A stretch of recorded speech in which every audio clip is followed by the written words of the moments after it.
Good evening. Welcome to the Korea Society's live webcast. I'm Jo, Arts and Culture Director of the Korea Society, and we're coming to you live from my home. Like many of you, the staff of Korea Society are still working from home, but we are as committed as ever to our mission, and we will do so by bringing our programs to you either as live webcast or pre-recorded programs, all of which you can view or listen at your convenience. Tonight, this live webcast is devoted to Korean novels that are translated into English and published in the United States.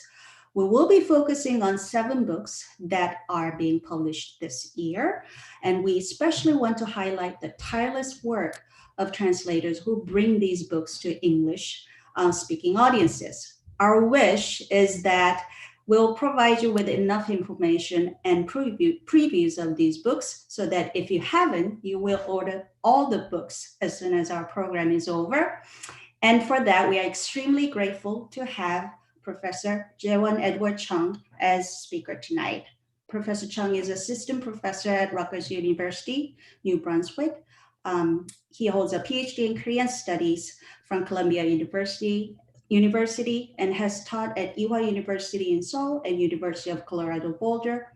Before entering academia, Professor Chung has also worked as a writing teacher and translator himself. So I can't think of a better person to guide us through this world of translated novels. So Jae Won is also joining us from his home. Welcome, Jae Won, to the Korea Society. Thank you so much for joining us tonight. A quick reminder to our viewers, you can send questions for Professor Chung via Twitter at Korea Society or Korea Society Art, or email artsandculture@koreasociety.org.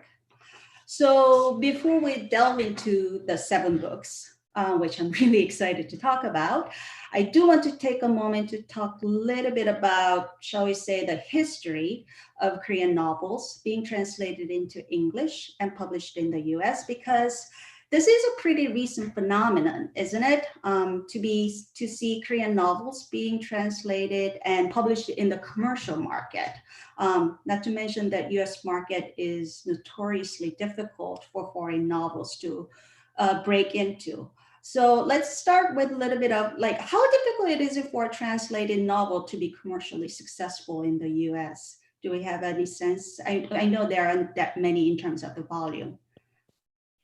Thank you for that question. And just also want to just begin by thanking Jay, as well as Gia and Peter for helping to organize all this and making sure that everything goes smoothly. And I guess to try to answer that question, I can start by telling a very short story about how I got into translation in the beginning, because before I entered academia, I was a literary translator. And when I was getting started on that, I wanted to look at models basically to see what was already out there. And this was in the mid 2000s. And I happened to be at Columbia at the time. And when I went to look at the collection at the C.V. Starr Library, I was actually shocked by how much was already present. And that, literary translations of canonical Korean literature already existed in English, going back to the 70s, and many before actually. And most of them were UNESCO funded. So they were kind of like government or like kind of quasi-government organizations funding the effort. And there were earlier players and pioneers that really helped bring Korean literature into the view of the broader world of readers. And Marshall Fill is a very important pioneer who was very active in the 70s and 80s into the 90s. And Bruce and then Chuchan Fulton is also they're a pair of translators. They're very important in the kind of early establishment of Korean literature in translation in the U.S. In the Anglophone world. And I think they deserve mention because early on it was very just because the commercial market, as you suggested, Jay, was not very interested in Korean literature. It was very important for these players to kind of come in and do the early work of setting it up so that Korean studies as a field could grow, because you can't really teach undergraduate level courses without English translations, right? Right.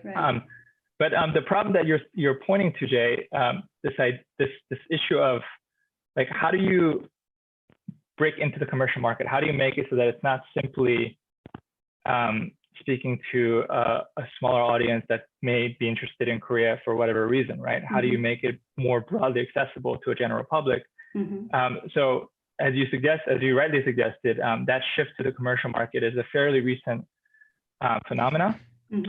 And I think we see that shift happen really in a major way. I mean, I don't want to say that there was one kind of earth-shattering moment, because there were so many, again, contributors to this process that have added to this kind of mainstreaming of Korean literature in the Anglophone world. But I would say Shin Kyung-suk's book, Please Look After Mom, was a major kind of game changer in the early 2010s. And if you think about it, actually before that too, Hwang Seok-young, in the 2000s, early 2000s, the guest with Seven Stories Press was also important. But Seven Stories Press, very important press, politically kind of oriented towards progressive politics. So they're looking at like more kind of politically oriented literary fiction. So Hwang Seok-young kind of fits the bill, but you can kind of see that it would still be kind of a niche market, right? But as Shin Kyung-suk kind of blew that open, because she was a New York Times bestseller. You had reviews come out in very different outlets across different venues, I suppose. And so I think that she's definitely worth mentioning as an important kind of landmark. And then also, of course, Hangang's The Vegetarian, 2016, and then Deborah Smith's win of the Man Booker Prize. And you mentioned all these pioneers in sort of the translators who did all the groundwork. We do want to start talking a little bit about the translators, because without them, it will be impossible for non-Koreans, as you said, to read those wonderful novels. And we'll try our best to spotlight each translators throughout this program as well. But before we do that, I do want to mention the role of Literature Translation Institute of Korea, known as LTI Korea, because I think basically all the novels we are going to talk about tonight, except probably one, received fundings from LTI Korea for translation. Can you tell us a little bit about the organization and what they do for translating Korean novels? So for a long time now, LTI Korea has been very much invested in promoting Korean literature. And I would say that even though the organization itself is not that old, the commitment by the government to try to promote Korean literature worldwide, again, has been something that's been around for a long time. My scholarly specialty is in 1950s literature. And when I was looking at literary journals, even back in the 1950s, and these are journals meant for Korean readership, you would actually occasionally find Korean stories translated in English, which raises the question, what is this for? Like, who is this for? And you get the sense that they were very alert to the fact that there were American observers, on the ground in South Korea, picking up these journals to see what was going on, and they wanted to kind of not just cater to them, but to show them what Korea had to offer. And I think that there's some kind of continuity, I think, between what you would see in the print culture in the 50s, a kind of a cosmopolitan orientedness that you see in the 50s, 60s South Korean print culture, that extends to later more kind of, I guess, organized and well-funded efforts by LTI Korea to try to get the ball rolling, to globalize Korean literature, so to speak. And they've done a fantastic job. And in some ways, there are people on the ground and people, translators participating in the whole enterprise, that voice certain aspects of, certain feelings of skepticism about kind of, in some ways, how heavy-handed the enterprise was. But I think, after many years and seeing the outcome of all that they have done, it's hard to deny the successes that they have managed to achieve. And like, as you rightly mentioned, Jay, all these works, like where South Korean literature is today in the kind of the world stage, a lot of credit has to go to the good work that the LTI Korea has done in funding and cultivating translators over time. Right. And we should also point out that LTI Korea provides funding for translating the Korean into many different languages, and that many of the books we are talking about tonight have already been translated to a number of different languages, from Japanese to Polish to Vietnamese and German, to just name a few. But then there are also, as you said, there are also people who are outside of because LTI Korea is a government organization, but there are people outside working, especially in the US, and they are translators themselves, who who's doing sort of the groundwork on their own, trying to introduce different type of Korean writings to the rest of the world. For example, Jusun Lee, who is translator of one of the books we'll be talking about tonight, Almond, belongs to a group named Smoking Tigers. I love that name. And my understanding is that Sora Kim Russell, the translator of The Law of the Line, was also affiliated with this group. So can you tell us a little bit about them as well? Yes. So I should say right now that I'm not part of the collective, but I do know several people who are. And I do also want to mention how, on the one hand, it is kind of a organic bottom-up effort for them to come together and to create this kind of collective to nurture and mutually support. But it's also important that it happens within a context of an organization that already existed, which was LTI Korea. So I think if you look at some of the interviews that they've done, they actually talk about how before the group officially existed, Smoking Tigers, they're actually already kind of colleagues, right, over the long haul, and they're used to working together, exchanging ideas, and strategizing and things like that. And that really comes out of, again, different arrangements that LTI Korea successfully made in terms of education, in terms of workshops, in terms of jobs that they made available for young translators through teaching. So I can say that this is a very good example of kind of an organic, synergistic harmony between the top-down kind of state-funded capital and young, enterprising, talented people coming together and making it also work on their own terms. So it has to work both ways. It can never be just one way or the other. Sure. Yeah. So when we look at the 7 books that are being published in the US in 2020, it is almost impossible to sort of categorize them into one, other than to say they were translated from the Korean, because they are very different from each other. But I do want to point out one thing, that they are all written by women and actually translated by women. So is this just a coincidence, or does it say anything about the state of literature in Korea, or are the books being translated and being marketed in the US? Are they just more interested in female writers? What do you think is going on? I think there are several factors at work. It's difficult to kind of reduce to a clean narrative.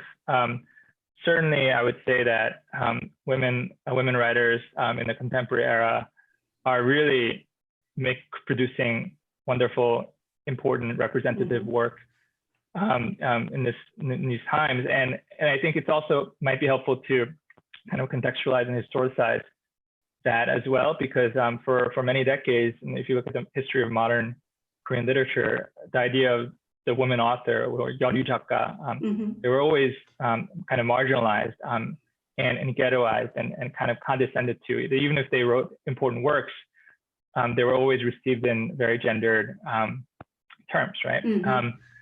So I would say that something kind of happens from the 80s to the 90s. Not to say that there weren't important women writers before. Of course, there were canonical writers too.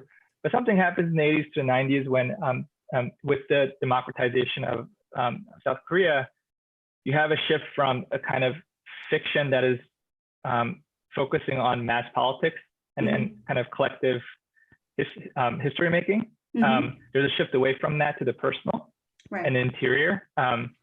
And women writers played an important part of that on that shift, kind of reclaiming their right to tell the stories on their own terms, even if they don't necessarily map onto some grand narrative about South Korean history, right? So that's an important shift to bear in mind into the 90s. And then there's, I think, yet another shift that happened in the 2000s. And Pyongyang, I think, is an important contributor to that movement, which is a kind of move away from the personal to a kind of depersonal investigation of the body, and different kind of aspects of, I guess, post-industrial kind of malaise and ennui, and that's filled with kind of monstrous imagery that's not necessarily interested in kind of personalized subjectivity, that's autobiographical, that's kind of exploding that open. And in Pyongyang's fiction is a very important example of that. And a couple of other writers that we're not going to really get to discuss today, Kim Sum and Han Yu-ju, are, I think, important to bring up in that context. Han Yu-ju's works also has been translated into English by Janet Hong, and we're sadly not going to be able to talk about that today, but I just wanted to bring that up for listeners who may be interested. Anyway, so I just want to say that that shift from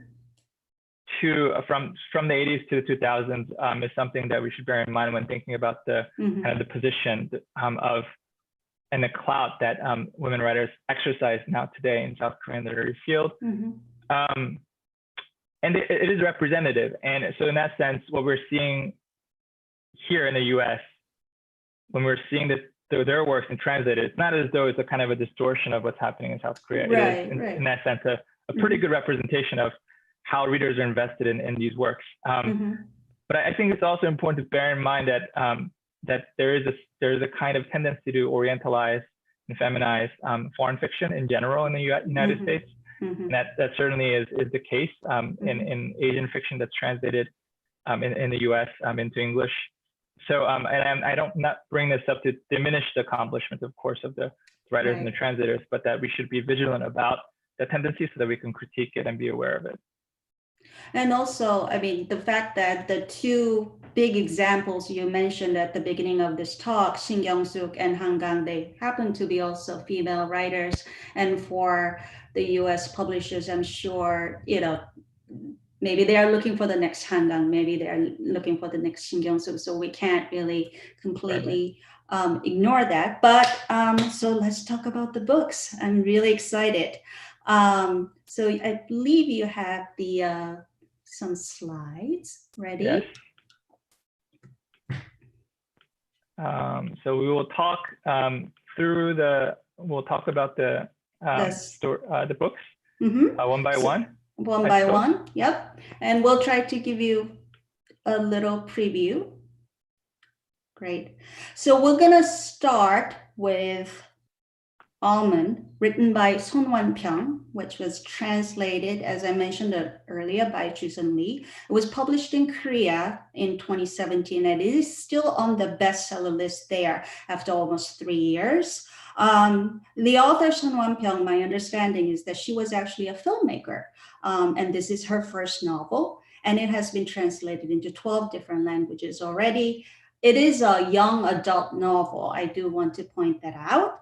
And so can you begin by telling us a bit about this book?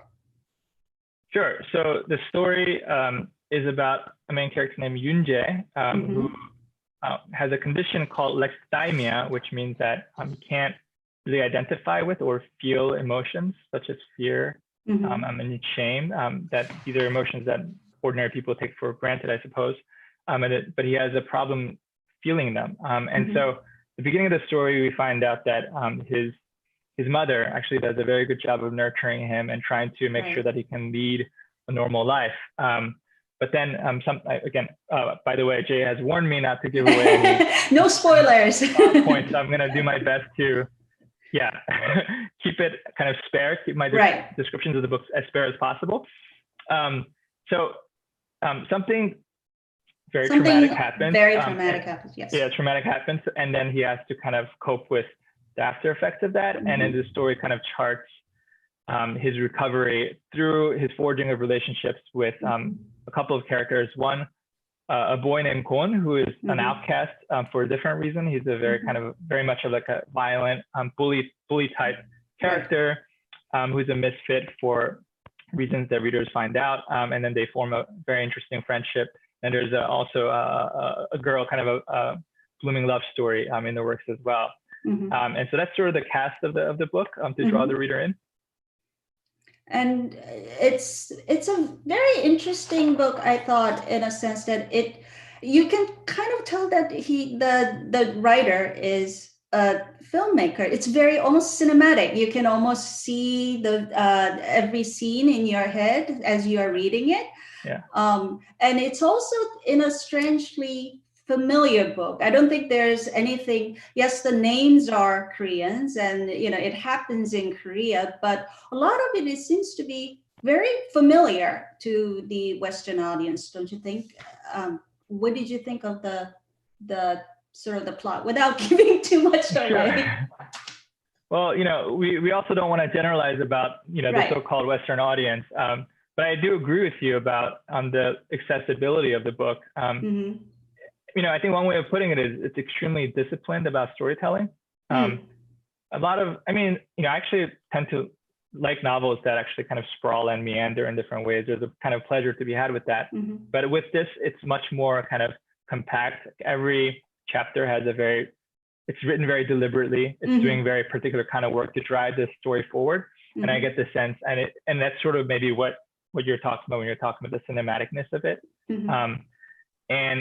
And it's good in that way. And I think another thing I would add is that while there is a kind of cinematic quality to how everything proceeds, there's also very much of an investment in thinking about literary culture, even though it's a young adult book. For example, the mother of the main character runs a bookstore, a used bookstore. And she fills it with books that most people wouldn't be interested in because she just loves books. And there's actually a lot of kind of mini digressions in which the narrator is really thinking about what it means to read a book. And it's particularly poignant because we know that the main character actually has problems with emotions, right? So then it raises a kind of a universal question of what are we doing when we read in general, right? Like what are we trying to find? What do we feel, right? And I think it's we're all kind of undergoing a kind of sentimental and emotional education when we're reading a novel by a new writer. And I think in a self-reflexive way, the writer is kind of asking us to think about that, even even writing to a young adult audience.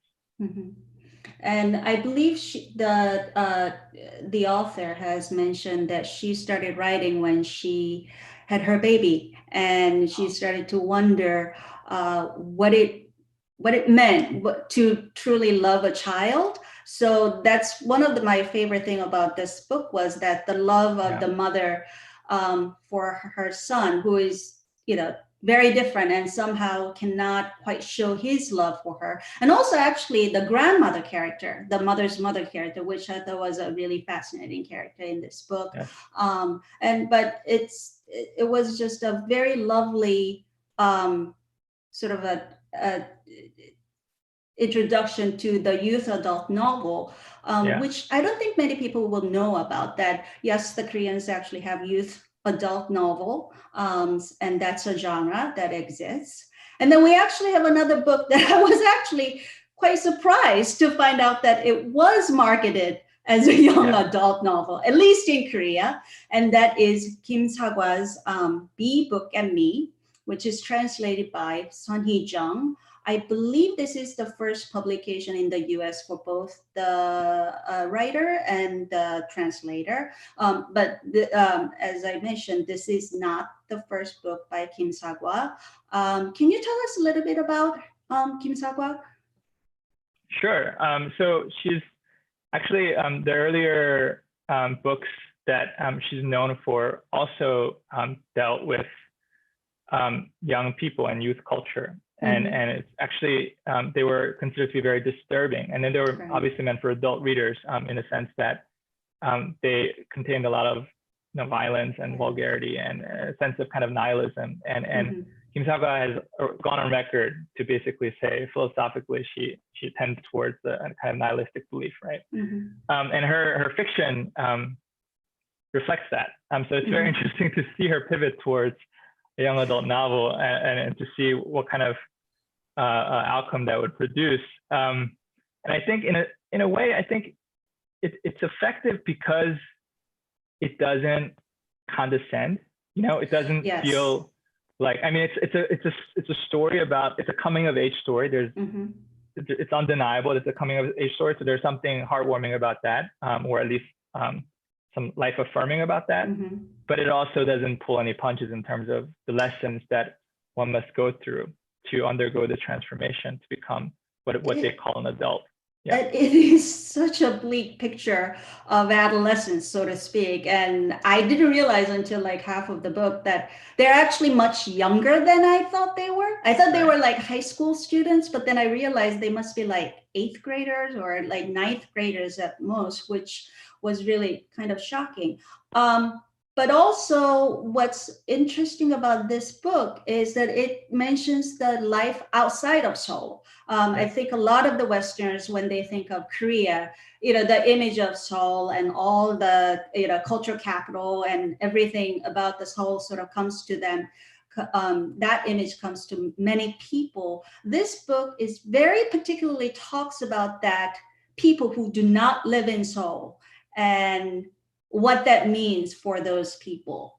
Yeah, absolutely. So it's certainly thinking about, so I think there are two sides to the story. One is kind of the more kind of almost solipsistic, self-involved aspect of a young adolescent's life, you know, that I think most young people reading the book would identify with. So it's like you're kind of in your own world, right? Right. Then there are these glimpses of the outside world, the social world that you get. And that's precisely kind of what you're pointing to, that there's a sense of being on the margin, on the periphery. So it's one thing to be in Korea and to feel like you're not necessarily connected to everything that's going on outside of Korea, but it's yet another thing to be in the countryside in Korea and to feel like you're just two degrees removed, right? And there's a lot of kind of interesting takes about how everything is being duplicated. Like people in Seoul are trying to copy certain aspects of, you know, so-called Western life. And then that copy is then recopied for consumption in these small towns where people feel like they have not enough to do. So there's definitely kind of a thinking about that in the story. Yeah. So, and I think one of also the most disturbing things about this book, which is actually like beautifully written. I don't want to say that the stories are disturbing and there are, you know, there's violence and, but it is actually beautifully written. But the disturbing thing about the book is the absence of the adult, so to speak. They literally turn away when the protagonist is in the, you know, endures the horrific bullying. The adults seems to really literally turn their heads and ignore what's happening. So the next book we'll talk about doesn't necessarily deal with physical violence per se, but it does deal with so many little cuts and everyday injustices that many women endures, sometimes without even realizing that that's what they're enduring. And of course, I'm talking about Kim Ji-young, born 1982 by Jo Nam-ju. Jo Nam-ju herself, I believe she began working for television as a writer for a long time, but then apparently she had to quit her job when she became pregnant. And that's when she began writing fiction. This is her third novel. I think it's the first book that was translated into English. This novel was one of the biggest bestsellers when it was published in Korea in, I believe, 2016.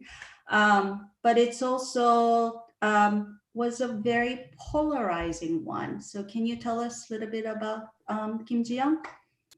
Sure.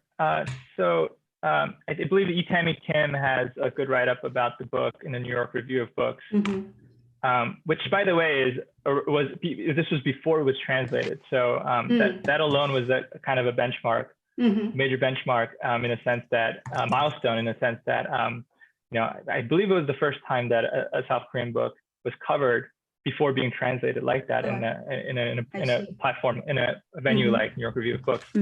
But it seems that Jo Nam-ju took to writing the book, and she wrote it very quickly, and took to writing the book after an incident in which a group of men referred to her as a mom worm. So the direct translation of what she was called was a mom worm. So this idea of kind of dehumanizing mothers in a kind of everyday way. So these everyday forms of misogyny and symbolic violence through language practice is just one of the things that the writer is thinking about. And as you suggested, Jay, like throughout the book, it's just one kind of humiliation and marginalization, and different forms of exploitation after another as you go through the book. For example, when she was in college, when the main character was in college, she encounters a male student who thinks that she is interested in him, right? And then he doesn't really know how to express his interest, so he just follows her around. So it's one of those things where it comes out of a misunderstanding, but it kind of leads to kind of harrowing consequences psychologically for the main character. And yet when the boy is confronted with what has happened, he actually responds by blaming her. So, well, this is your fault. And a similar kind of, incidents like that become kind of symbolic of the general attitude of society when things go wrong and when women suffer. It's the men who are just trying to protect themselves, and it's the women who are blamed. And later on, that comes out with the controversy or essentially a crime that occurs through a voyeur cam that is installed in a company workspace. And then when it comes out that the male workers were aware of it, the way the company responds is not to protect the women and to prosecute the people who are involved, but to try to protect the men who may be endangered by this scandal, right? So I think these are just a couple of plot points that kind of reveal where South Korea is at in terms of gender relationships and inequality. But also at the same time, I don't think that all these stories are in any way unfamiliar to anybody in the US, basically. It is kind of the sexism and that many women faces no matter where you are. But I also want to point out that the reception this book received, as I mentioned before, it was a huge bestseller, and there are definitely women who basically see themselves in Kim Ji-young. And by the way, we should also point out that the reason it's called Kim Ji-young is that it is a very common name. As many people know, Kim is one of the most common last name, and Ji-young is a very common sort of the girl's name. So, even, and born 1982. So even in the title, it suggests sort of that every woman quality to what she goes through. But I do want to also point out that there were some really harsh, almost not. I'm pretty sure the author herself felt this too. But even the women who liked the book were sort of almost violently attacked about it. Can you tell us a little bit about that side of it? Sure, of course. And I think one of the kind of the most talked about incidents has to do with the K-pop group, Red Velvet, and Irene, who was a member of that group, just talked about how she was reading the novel and just the mere mention of the fact that she was reading a book that some people consider feminist. There was a backlash against that. And you can see from the slide, an incident in which, netizens are burning essentially a photograph of her to show their disapproval. And this is, of course, tied up with, patriarchy. The idea that these pop stars are there to be controlled and to kind of appeal to the fantasies of the men primarily. And how dare she speak out like that about her reading interests. And I think it also points to, on the one hand, South Korea, a lot of liberal developments recently, certainly politically, and in terms of gender relations, in the sense that women feel much more, I guess they're speaking out, right? The Me Too movement has really taken off in South Korea in a major way. In some ways, even has exceeded the levels of coverage and importance and impact that we're seeing in the U.S. I think.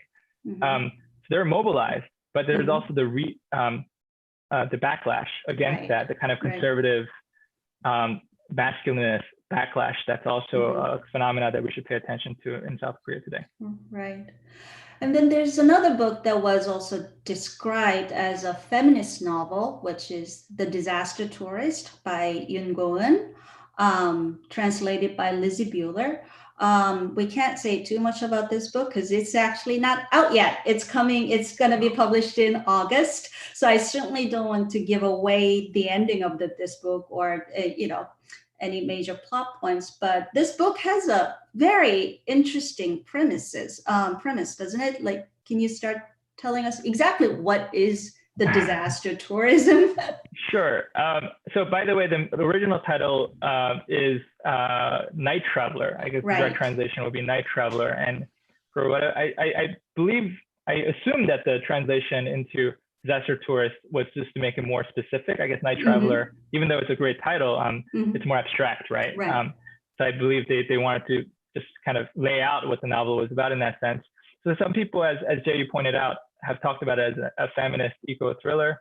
I think in a way, I mean, it is feminist, but it's also more cynical than Kim Ji-young in a sense that it's more postmodern. It's more kind of less interested in getting us involved in the inner lives of the main characters and more interested in kind of critiquing the different subjectivities that are at work. So even the main character, Yona, in the beginning, it seems like, well, so she's being sexually harassed by her boss, and it seems she's got to kind of respond to that and then try to kind of empower herself through these different channels. And it seems like it's going to be the kind of novel where we're going to go along for this ride where, she kind of comes to find herself and take action. But actually, as we find, again, without giving up away the ending, we find that the novel is not necessarily interested in her well-being as much. So there's a kind of distancing between the author and the book that's different from what we find in Chon Nam-ju's book. Right, because at the end, it's almost seems like the narration is almost like a godlike. It's it's that third person narration that where it's everything seems to be kind of little. But so basically, Yona's job is that she works for tourist company, for lack of better words, of course, and the name of the tourist company is Jungle.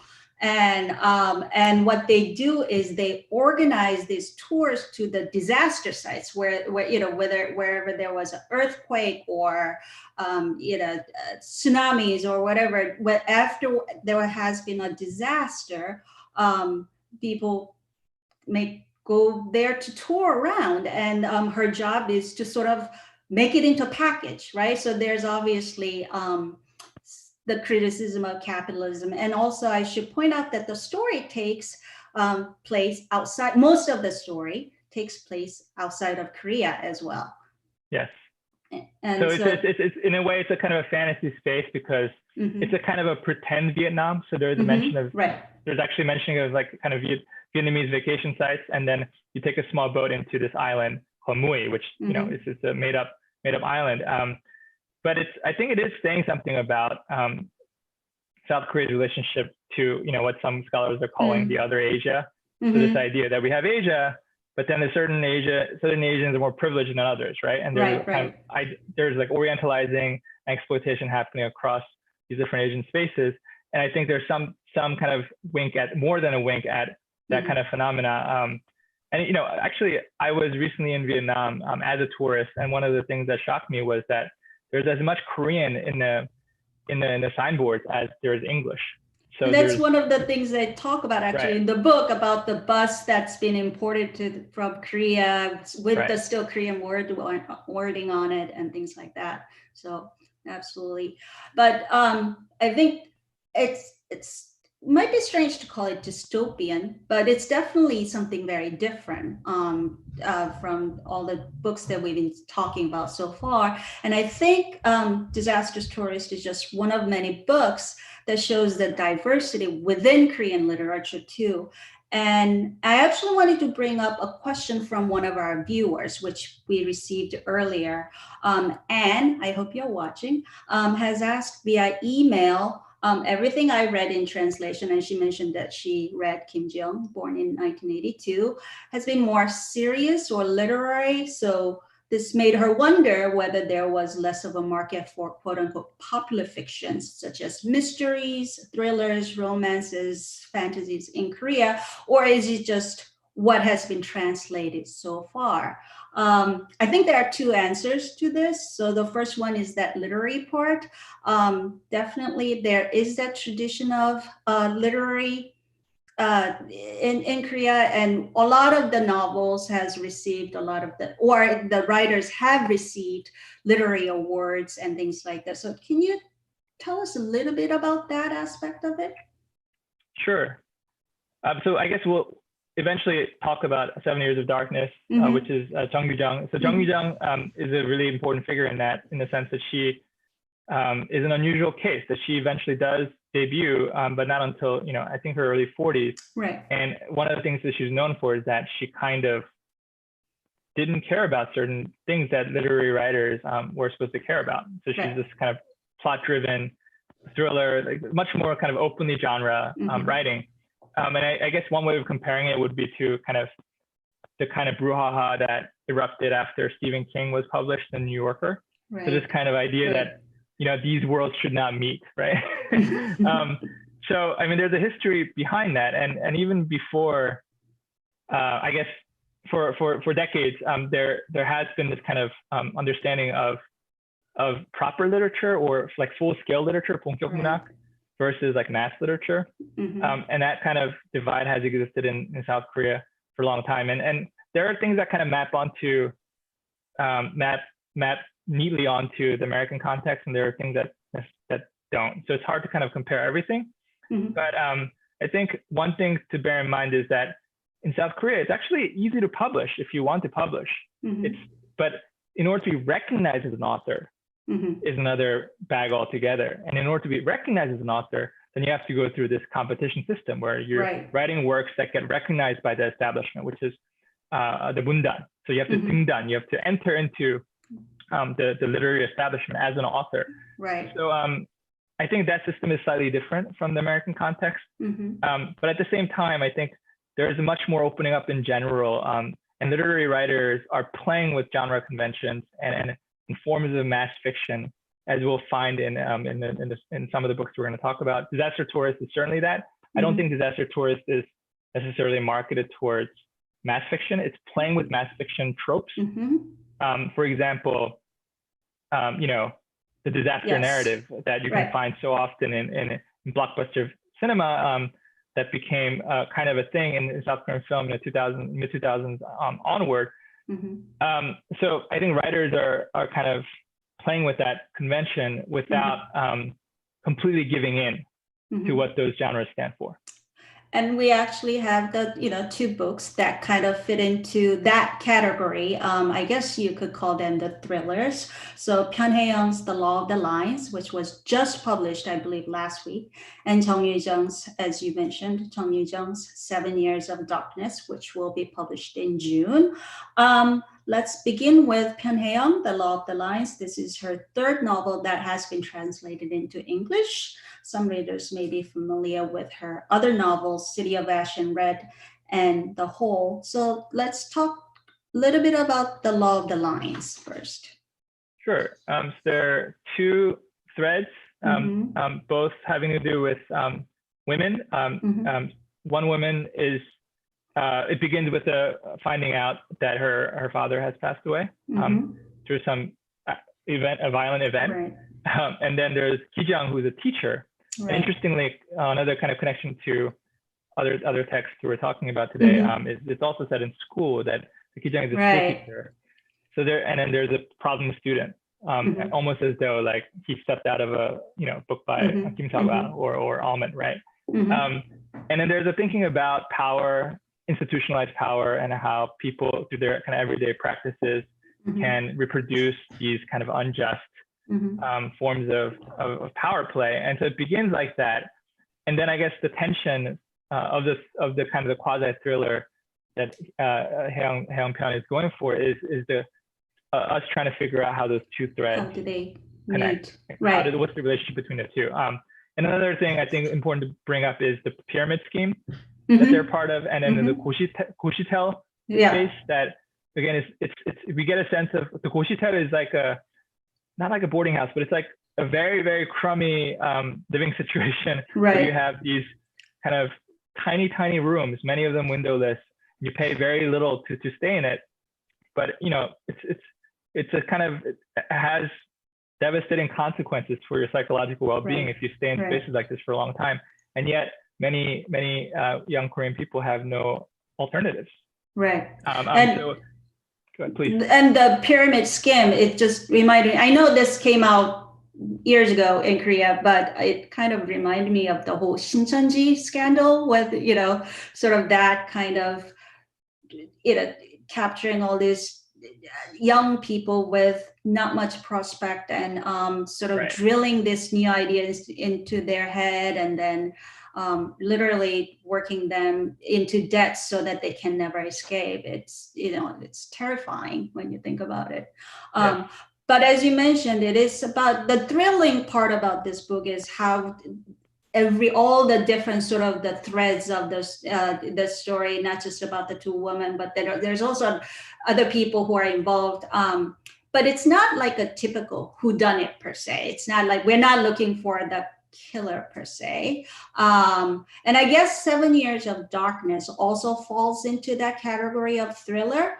So we can talk a little bit about this book as well, which was also a huge bestseller when it came out in Korea. Yes.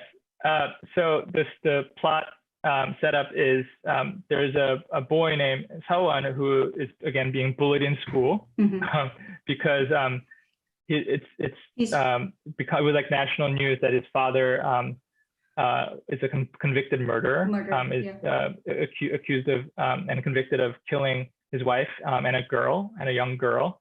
And it's really begins with us trying to figure out how Seo-won is dealing with this burden.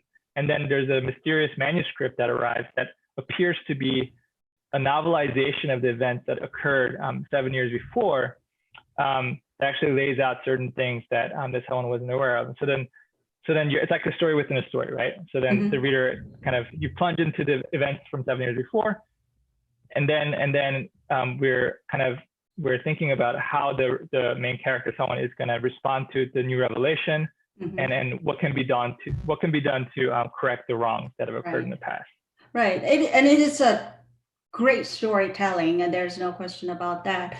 But before we move on to the next and the last book on our list, I do want to point out that all 3 books by Pyeon Hae-young, including The Law of the Lines, were translated by Sora Kim Russell, who has translated many other Korean books as well. And Jung Yoo-jung's translator is Jiyoung Kim, who also translated, actually, Please Look After Mom by Shin Kyung-suk, as well as many other books.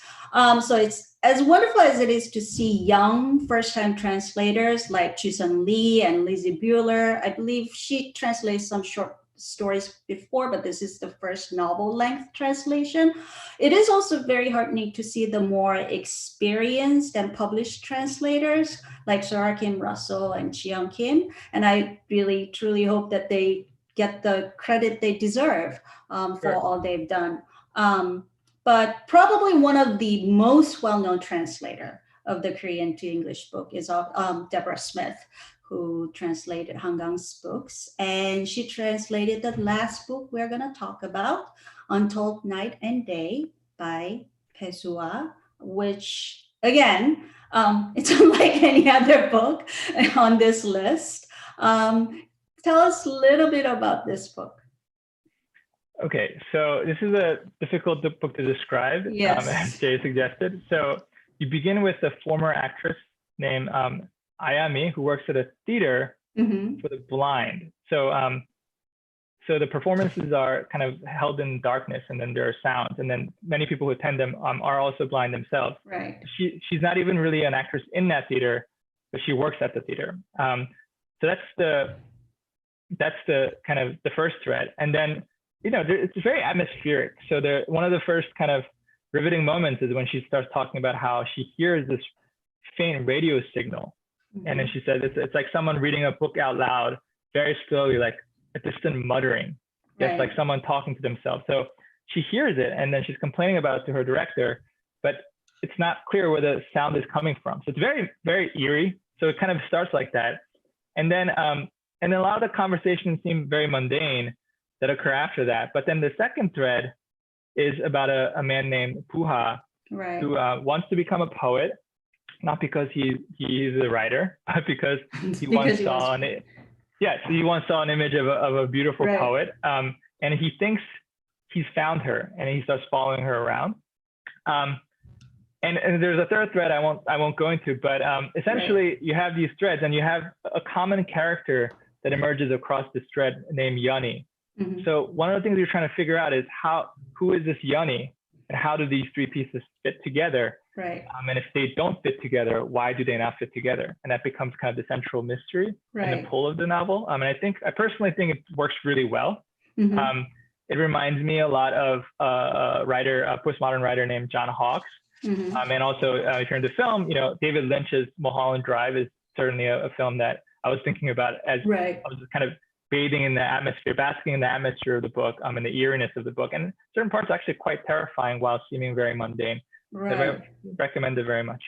But it's the sort of that dreamlike narrative that really sort of makes you and it's not a long book. It's not like 300 pages or anything, but you can kind of wander through sort of that narratives. And I also found it very interesting that Pesua, the author herself, works as a translator. She translates from German to Korean.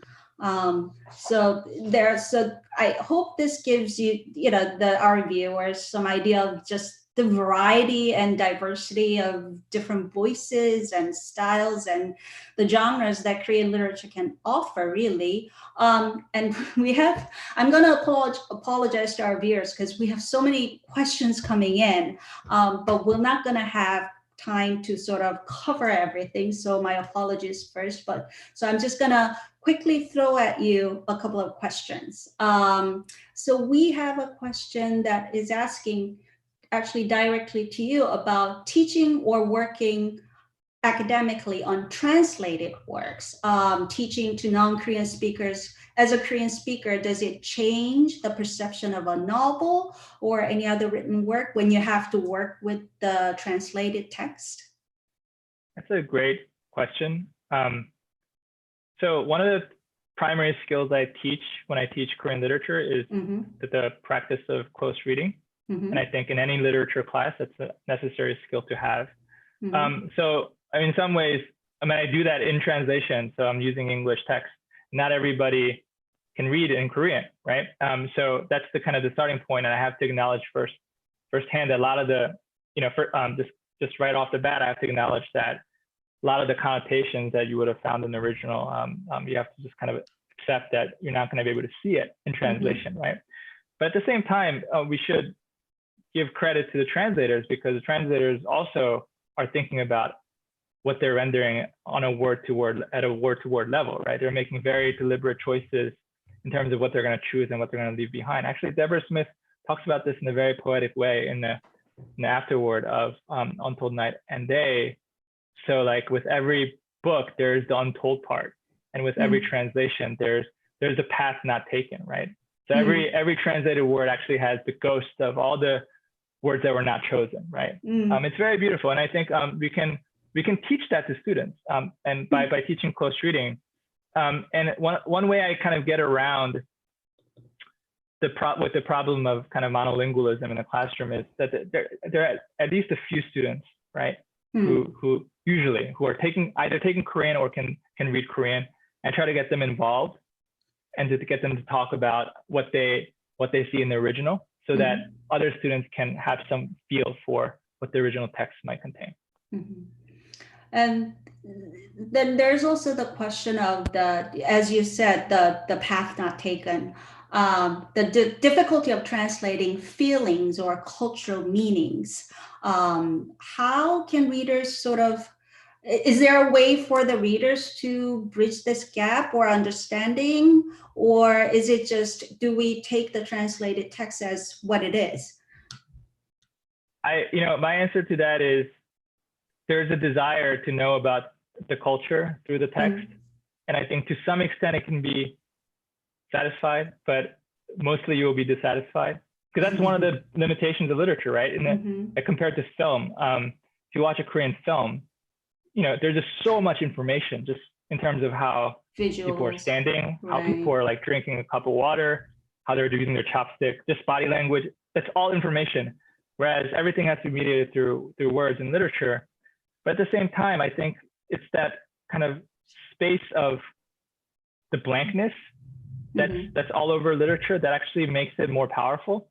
That actually, I'm going to quote a line from Almond, because there's a line from the novel Almond, which again is meant for young readers, but it's talking more about reading, not as reading translations, but reading in general. But I think it applies to reading translations. So books took me to places I could never go otherwise. They share the confessions of people I'd never met and lives I'd never witnessed. Emotions I could never feel and events I hadn't experienced could all be found in these volumes. They were completely different by nature from TV shows or movies. Books were different. They had lots of blanks between words and even between lines. I could squeeze myself in there and sit or walk or scribble down my thoughts. So I think that, in a sense, we kind of nestle ourselves into the book and fill out the spaces that we can't really make sense of. But it's the process of the negotiating between what is there and what is not there that produces something new that's supposed to be the literary experience. I think we should think of that blankness as an asset rather than a liability. That's wonderful. But we started this conversation with how difficult it is for a foreign novel to be commercially successful in the US or even to be published, really. And you will still find a lot of people who are not willing to read translated novels because of all these concerns that our viewers has pointed out. Is there anything you want to tell someone who may not be so inclined to read a translated novel? I mean, why should we? Yeah, sure. I mean, you're missing out one way. It's your loss. I think there are a couple of things. One is people who are just not interested in things that are out there, and it's hard to convince them otherwise. But I think one way of, and then there's the other thing, which is, can these books contain, what Korea is? Can they convey what Korea is to us? I think, and to both those parties, I would say that no novel is ever a pure representation of a culture. That everything is happening through exchange, even within what we call a traditional context, right? So I would say that what a translated volume represents is it's a trace of exchange already having happened, and it's an invitation to think about future exchanges to come, the future hybridities to come. And reading a translated volume is entering into that process and participating in that process in an active way. And I think most people, once they've tried it out, very much like it. So that's all I really would have to say. Right, just give it a try, right? I think we can go on, and I think we only sort of just touch the surface of all this, the really, truly wonderful 7 books. So I really sincerely hope that everybody will go out and read them for themselves, and then perhaps they can let us know how they felt about it. But that's all we have for now. So thanks again, Jae Won, for joining us today. We wish you all the best and stay healthy. And you can, as I mentioned, you can order or pre-order all the books we talked about tonight, wherever you can buy your books. Just go to our website if you want some more information. Special thanks to Peter, our IT director, for making this live webcast possible.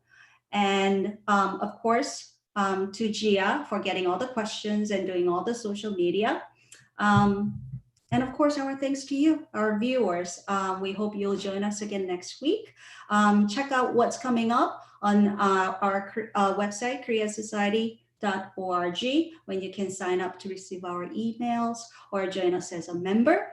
And happy reading. So good night. Thank you so Thank you, much.